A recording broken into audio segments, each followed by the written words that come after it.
राधे राधे, प्रणाम। मैं पूनम अपने YouTube चैनल पूनम सरिता संगीत में आप सबका तहे दिल से स्वागत करती हूँ और आप सबके लिए ईश्वर से मंगल कामना करती हूँ। आज हम लोग बहुत सुंदर बेटा विवाह गीत लेके आए हैं।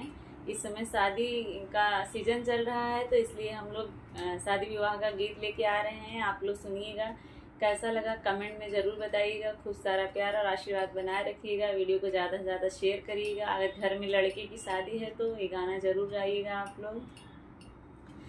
कालीनी माटिया के काला घड़ी लवा गढ़ला बनारसी को हार जी।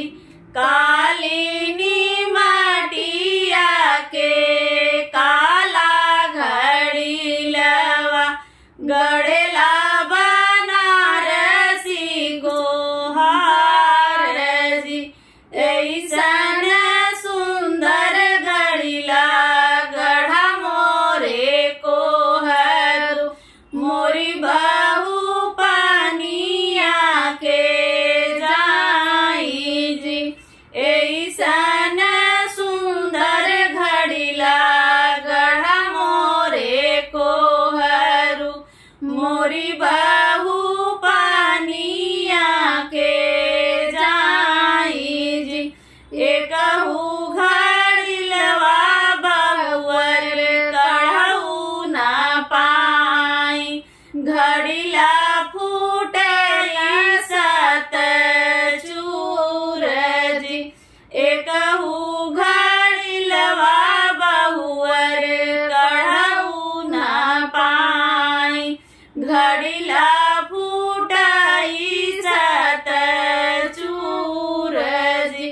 लहुरी नदिया मोरे सदुल बहुरी माई लगे ओरहन के जाई जी।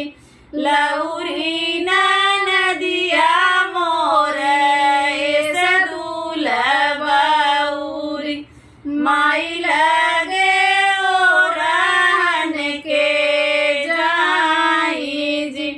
तोहरी बहुआ माई सदुल बहुरी घड़िला फोराई सत चूर जी।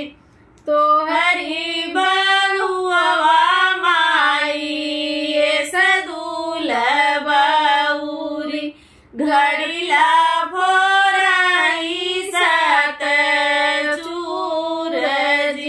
इतनी बचन सुनी सासू कावन दे धाई बुदैया लगे जाई जी। इतनी बचन सुनी सासू कावन दे धाई बुदैया लगे जाई जी। तोहरी दिरियवा पूत सदुल बहुरी घड़िला फोराई सत चूर जी। तोहरी दिरियवा पूत सदुल बहुरी घड़िला फोराई सत चूर जी। कहाँ हरवा के जोते से माई हर टूटी जाई है। कोनवा के घोड़े से कूदार जी। हरवा के जोते माई हर टूटी जाई